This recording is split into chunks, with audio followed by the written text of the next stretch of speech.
Hello, I'm Amara Jones, and today is Friday, June 5th. This is Caffeine TV, your daily news brief, here to take you through 3 headline numbers in just 3 minutes, giving you a different take on everything from housing policy to the Real Housewives. The first number of today is 4 million. That's the number of people with their personal information stored at the federal government who had that personal information breached by a cyber attack on the Office of Personnel Management. The federal government confirmed yesterday that includes all current 2 million employees at the federal government and 2 million former employees. Now, apparently this attack took place way back in April, but it took the government 2 months to confirm whether or not it happened, and they hold the Chinese government responsible. But today, the Chinese government responded by telling the U.S. to kick rocks, saying that they didn't have any evidence and couldn't prove it. Now, as we've spoken about here before, this isn't the first cyber attack on U.S. government computer systems. You'll remember that the Russians are accused of having hacked into the White House computers back in April and having access to some of President Obama's emails, and security experts are saying that this attack was designed to find out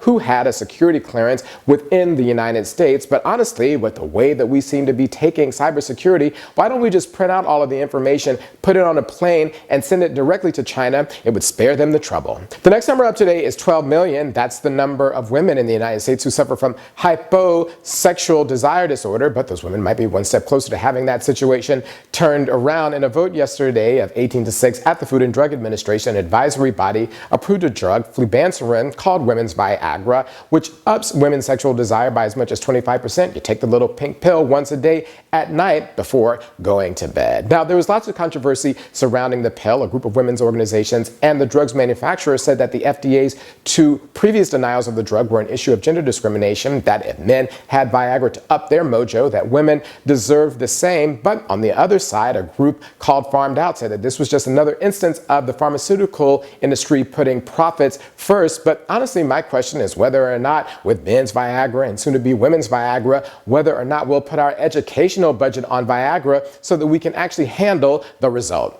The last number of today is 7, as in 7 sisters. Now, that's basically the Ivy League for women's colleges. And yesterday, Barnard College in New York City became the last 7 sisters college to agree to admit transgender women. Now, according to Barnard's president, a fierce argument took place on campus and online. But where the college ended up is that anyone who identifies as a woman and has lived their life as a woman is eligible, and anyone who enters as a woman but transitions as a man while still at Barnard can still graduate. Now, what's interesting is that this change occurs during the same week as the debut of Caitlyn Jenner, and underscores that we've probably reached a turning point on trans issues in the United States. And this is so much the case that, according to the Washington Post, conservatives are gathering online in chat rooms to lament the fact that they are losing the culture war. But my advice to conservatives is chin up. There's still lots of stuff for you to fight about: abortion and control over women's bodies and immigration. So conservatives, dry your little eyes.